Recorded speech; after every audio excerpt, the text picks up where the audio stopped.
cette maison qu'on va vous montrer avant, entourée par les eaux, se trouvait un couple de personnes âgées, 80 à 90 ans, qui faisaient des signes avec leur lampe torche à travers la vitre pour essayer d'appeler les secours. Malheureusement, en raison des eaux que vous voyez déchaînées, personne n'a pu leur porter secours. Alors bien, les gens n'étaient pas tous avec nous tout à l'heure.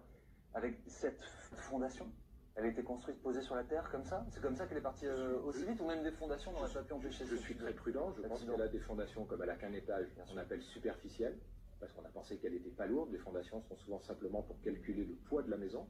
Mais effectivement, personne ne pensait encore, et c'est ça le premier travail qu'il va falloir faire, que le sol qui nous appartient foncièrement n'est peut-être plus aussi, pas solide, mais aussi présent. Vous voyez, la disparition du sol va être un des problèmes majeurs pour les architectes, mais aussi pour notre communauté habitante. Et ces deux images, évidemment, côte à côte, sont terribles et éloquentes, elles disent toutes. Elisa Bartholomé nous a... Ou encore à Spéracède, plus bas sur le littoral, à Nice, l'eau dévale cet escalier.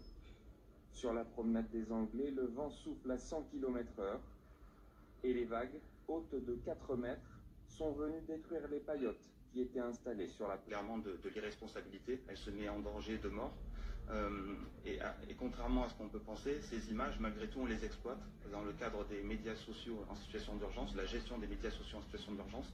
Nous allons les capter. Voilà, le citoyen est aussi un acteur, on l'avait dit, de sécurité civile, filme les événements et donc vont nous renseigner aussi pour augmenter nos moyens à engager sur le terrain, ou en tout cas les réévaluer tactiquement. Voilà, donc c'est des images qui sont inappropriées, qui ne doivent pas être faites à ce moment-là, mais qui peuvent aussi nous renseigner. Badawi Rouban, est-ce qu'on aurait pu mieux prévenir ce qui allait se passer?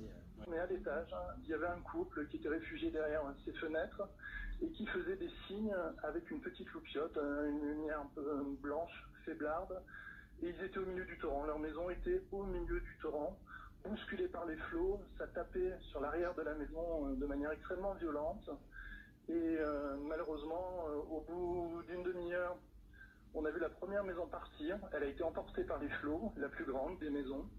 Et 1h30 après, sous nos yeux, la petite bicoque a cédé d'un coup, les fondations ont cédé et on est devant nous les deux occupants.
Donc pendant 10 heures, ces villages se sont retrouvés dans un cocktail de facteurs défavorables, malgré l'alerte, malgré les prépositionnements, malgré la mobilisation des services publics. On ne peut pas en 8 heures parer à ce genre de phénomène.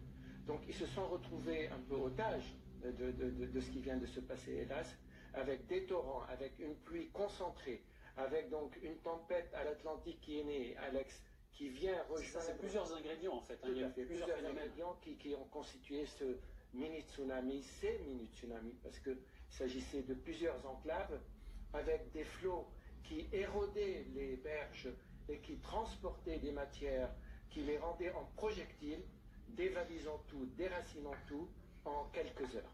Heureusement qu'il y a une accalmie météorologique, sinon les secours, les opérations de sauvetage auraient été très compliquées, on serait encore dans le désarroi. Je pense qu'on va aborder au fil de l'émission, mais on a du mal. Et l'habitant qui essaye de rejoindre son territoire, ou sa famille, ou ses enfants, ça aussi, ça pose des problèmes. Donc, vous voyez, Il y a des sols sur lesquels on est à l'abri, et là on sait qu'il y a des sols sur lesquels on ne sera peut-être plus à l'abri. Est-ce que les maisons, pas celles qui ont disparu aujourd'hui, mais celles qui sont encore sur ce sol, il faut les garder ou les transformer?